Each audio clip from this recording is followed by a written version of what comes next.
Hey Retroheads, RetroDanno here. Just a reminder that this playthrough is running on two YouTube channels, both myself here, RetroDanno, and my buddy Shinku over at Shinku Show. Please subscribe to us if you think we're awesome enough, in which case, thank you very much, or just follow the playlist for the whole thing instead. Links are also in the description box, and I hope you enjoy the video. Hey buddy, it's me, the RWG, akatheskay, and today I'm joined by RetroDanno, my friend. Hello. Yes, how are we? Sorry for interrupting you. That's there. fine. I just wanted to say hello. Hello, dear. But yes, It's the Retro to the Dano, yes. we Carry have on, done a thing before with Hammer Space Gaming where we've done a commentary. We may be doing some more in the future, but for now we are celebrating ToeJam Earl 4 Kickstarter, which has been a success and is in progress by playing the original game. Yes. I'm actually really excited for the. I nearly said. You know what I nearly said there? I nearly said I'm really high. No. You know what? not. For No. this game, that is really- possibly yeah. accurate. I'm on a ToeJam Earl high. How's that? I'm That's- really that excited for the sounds new right. game, and I love the original. And the new game looks to be based around the original game, like mechanically and the way it looks and plays. So it's all good. Oh yes, designed by the slightly crazy Greg Johnson. But crazy is sometimes a good thing because it comes up with some of the best ideas sometimes, like this game. Yes. Apparently he was dreaming about these characters and he just wrote it down so he didn't forget the idea, and then it just kind of evolved from there. Yeah. Though to my understanding he's also inspired by the... what were they called? Oh yes, the roguelike games. And what a roguelike game is, it was like a dungeon crawler, a bit like Dungeons and Dragons RPG, but everything's random, so like every time you play the game, it will be like a different dungeon you were playing or something. Sometimes it might be easier, sometimes it might be harder.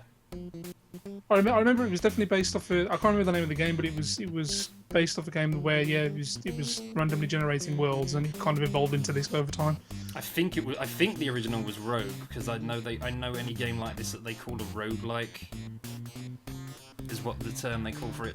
But anyway, ToeJam Earl is been going on as we're speaking, really, and there's not much of a story. It's a bit crazy, really. Is these two rapper aliens just cruising through space as you do, crashing and then landing on a slightly trippy version of Earth. I'm pretty sure that's not what Earth is like, even from the 90s, which this game is very 90s.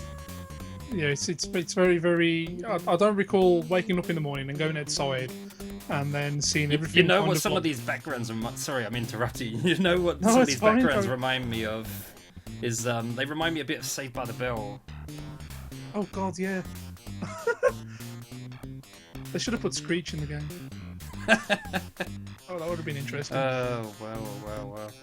But yeah, I'm just saying, I don't remember waking up one day and then going outside and it's like everything's kind of flat and there's edges everywhere where you can fall to another level and chill out with some hula girls and have some lemonade and get an extra life and all that stuff.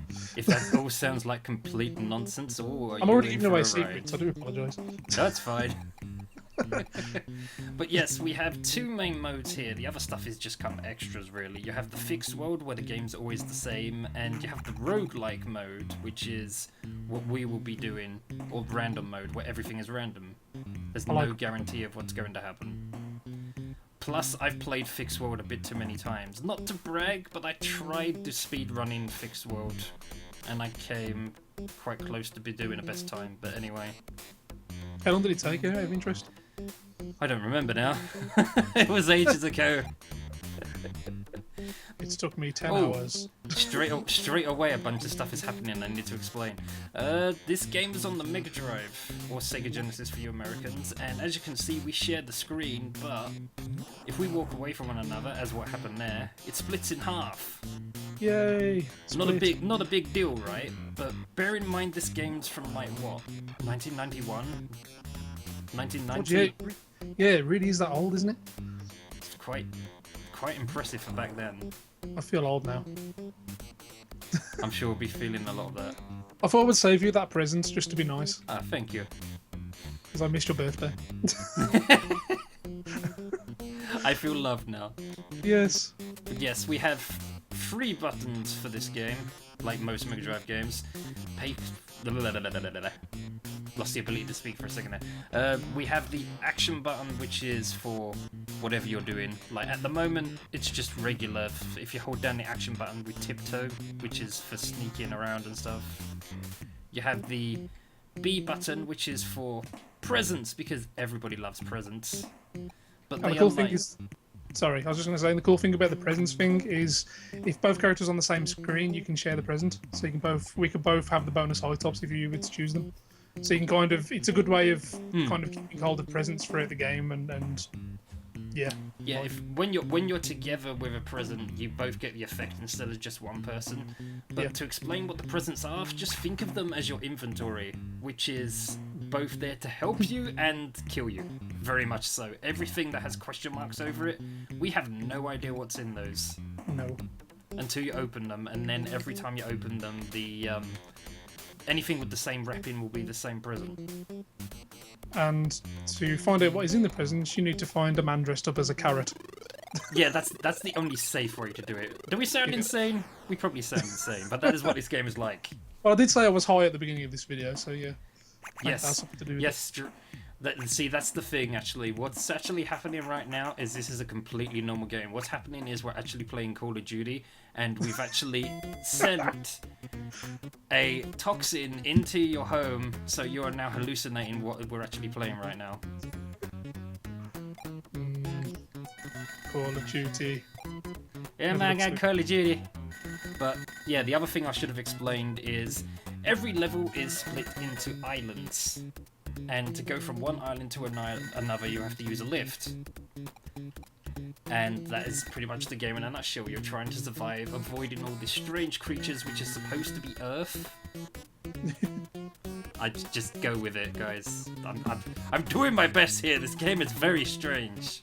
These little blue things here is like, as you've just seen me come in and out of the menu, is mail order. So you can click it, yup or nope.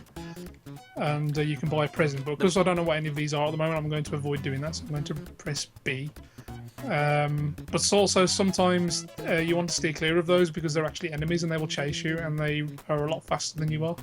Kind of weird. So they morph into some kind of weird monster and they make a funny noise. We are really bombarding the poor viewers with information right now. We apologise, but this is that kind of game. It's just like, what is everything? Can you imagine seriously just tripping out and then playing this? Yeah. That'd be quite interesting. I had a friend who was extremely drunk playing Ren and Stimpy's Invention once. That was hilarious. But yeah, the only other button I haven't explained is you got the third button, the C button, which will be used to check the map. Yeah. Excuse me. It's very easy to get lost in the later levels and kind of vital sometimes, especially if you're looking for stuff. The object of the game is to find all the obviously remaining pieces of the spaceship, the crashed spaceship, which you do by exploring the levels. The more of the level you explore, you will get a promotion, which will give you a higher energy bar and an extra life, I believe. Correct me if I'm wrong. Yeah, that's another thing with this game as well. It's very weird because in a way it's like an RPG because you can actually level up. Yeah. But so at the moment we're both wieners, but we'll kind of level up into. Sorry, we're both wieners. 90s lingo, yeah, with wieners, and then it goes like Peanuts, Points Dexter, Dude, Funk Lord, and a bunch of other stuff. Oh yeah, and Bro. I'd like to be a Funk Lord. Too long didn't read version. This is the strangest version of Treasure Hunt you will ever play in your life. But it's really, really fun to play. The slow pace isn't for everybody, but for me, I don't know. I just think. I think that's part of its game design, actually, because it's like. It kind of depends on your patience levels. If you've got a high threshold of patience, then you'll enjoy this game. Personally, I think it's kind of a deliberate choice in my opinion because it's like you can get bored walking along and then it gets you more tempted to use your presence because I mean I'll show you now. Well, for everyone, if I open bonus high tops, we have running shoes. Leg it. So if you're in a situation where you're just like, I'm bored, this is going slow, it just makes you more tempted to use your power-ups. And I didn't mean to do that. Oh dear. Don't worry, ToeJam, I will wait for you. No need. Continue to explore. And post your findings on... Oh wait, the internet hasn't been invented yet. This is 1991. This is before dial-up. Wow. Oh god, speaking of embarrassing like old technology stuff, there's a video on YouTube now for do you remember Friends? Oh god, yeah. There is a video where Friends is plugging Windows 95, I think it is. It is so terrible. Windows 95. Probably one of the best versions of Windows that exists. My personal favourite's XP, but... Yeah, well, mine too, but we're just kind of wandering around here. But that is this game in a nutshell, just like, la la la la la. we want a promotion. Promotion is good. Oh no. Oh yeah, because that's the thing as well. The more of the map you reveal, the more XP you get. Yeah. Again, we're talking about all this stuff because we played this so many times. We understand most of what happens in this game. For a new person playing this game, it is not good at explaining what the hell is going on. I just like the characters. And I just thought there isn't any. Yeah, we are literally wandering around aimlessly. We can just go to the lift. Well. Oops. Get away from me, Mr. Devil Person. Let's see if I can successfully fall over here. Hope so. Yay. Nailed it. I have briefly talked to Greg Johnson, though, the designer on this game, and he seems like an alright guy. He seems like a designer who wants to make games that are a bit different from everything else. Yeah. I mean, I never used to realise this until recently, but if you think about it, there isn't any proper violence in this game. It's all slapstick, which is unusual because most games are all about the strong violence. Sometimes.